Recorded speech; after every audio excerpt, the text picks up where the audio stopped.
Hello and welcome to Learnography. आज का video बड़ा धमाकेदार होने वाला है। आज मैं आपको बताऊंगा बहुत ही पावरफुल और फेमस बुक जीवन के अर्थ की तलाश में के बारे में, जिसे 1945 में डॉक्टर फ्रैंकल ने लिखा है।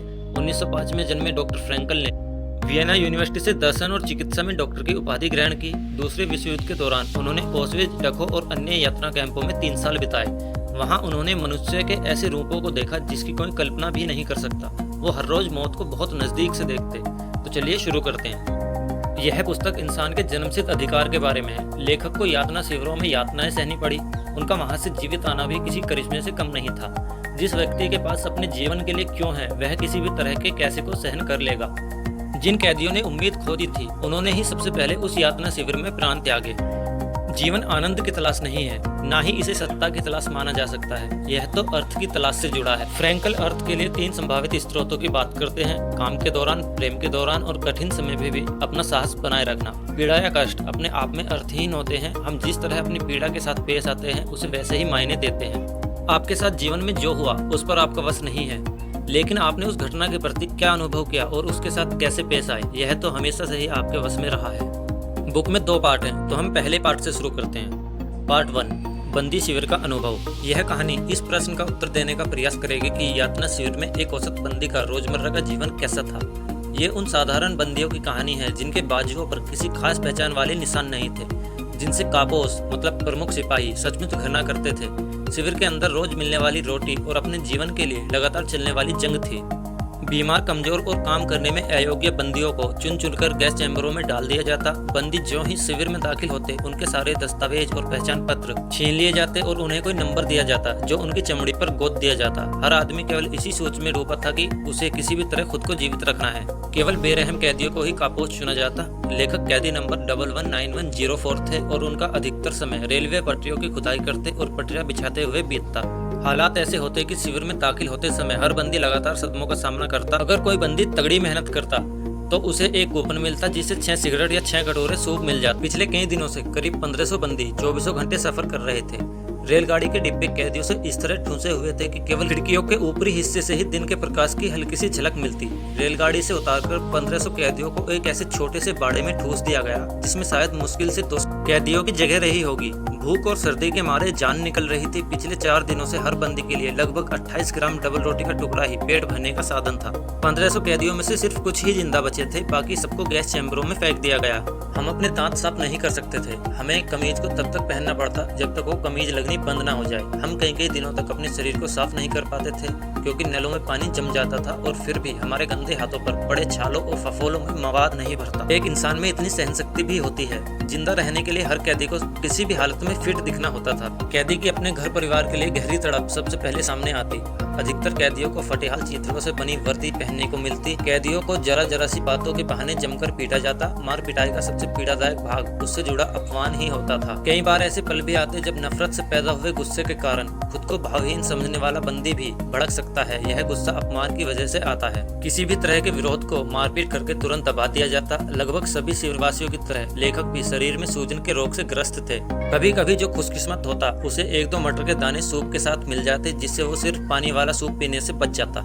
उदासीनता दूसरे चरण का प्रमुख लक्षण थी। यह आत्मरक्षा के लिए एक जरूरी तंत्र था। बंदी गहरे दबाव और लगातार जीवित बने रहने के लिए की जा रही जीतोड़ कोशिश के बीच जी रहे थे। बंदियों को डबल रोटी, केक और गर्म पानी वाले सुखद स्नान के सपने आते। शिविर की सच्चाई किसी भयानक सपने से भी भयानक थी। फ्रैंकल के अनुसार जब हमारी चमड़ी के नीचे चर्बी की आखिरी परत तक खत्म हो गई तो हम ऐसे कंकालों की तरह दिखने लगे जिन्हें चमड़ी और फटे चीथड़ों से ढांप दिया गया हो। हमारे शरीर हमें निगलने लगे थे। शरीर ने अपने ही प्रोटीन को पचाना शुरू कर दिया था और मांसपेशियां गायब हो गई। हमारी झोपड़ी के सारे कैदी एक एक कर मौत के मुंह में जाने लगे। हमारे बंदी जीवन के बाद की अवधि में हमें दी जाने वाली डबल रोटी का राशन घटता चला गया। पैरों में सूजन के कारण वो जूतों में नहीं आते, जिससे बर्फीले फर्श पर नंगे पांव निकलना पड़ता। 1945 की शीत तथा बसंत ऋतु में टाइफस की संक्रामक बीमारी फैली, जिसने लगभग हर कैदी को अपनी चपेट में ले लिया। रोगियों को जहाँ रखा गया वहाँ हर चीज का अभाव था। रोगी भोजन का एक निवाला तक नहीं खा पाता था। इसके अलावा चित्त भ्रम के दौरे पड़ते। फ्रैंकल ख्यालों में ही अपनी पत्नी से खूब बातें करते। एक छोटी सी बात भी बहुत सारे आनंद का कारण बन सकती है। मन बहलाने के लिए वो एक दूसरे को चुटकुले सुनाते, गाना गाते और अच्छे खाने का सपना देखते। कैदी छोटी से छोटी दया के लिए भी एहसानमंद थे, लेकिन हम कितने संतुष्ट थे। इतना सब होने के बाद भी खुश थे। हम अपने शरीर की गर्माहट बनाए रखने के लिए एक दूसरे के साथ सटकर बैठे थे और इतने आलस से घिरे थे कि बिना किसी काम के उंगली तक नहीं हिलाना चाह रहे थे। फ्रैंकल बीमारों की सेवा करने जाते, क्योंकि अगर मौत होनी तय है तो उस मौत के कुछ मायने तो हो। जो भी काम खुद को या अपने करीबी दोस्तों को जीवित रखने से नहीं जुड़ा होता, वह बहुत जल्द अपना अर्थ खो देता।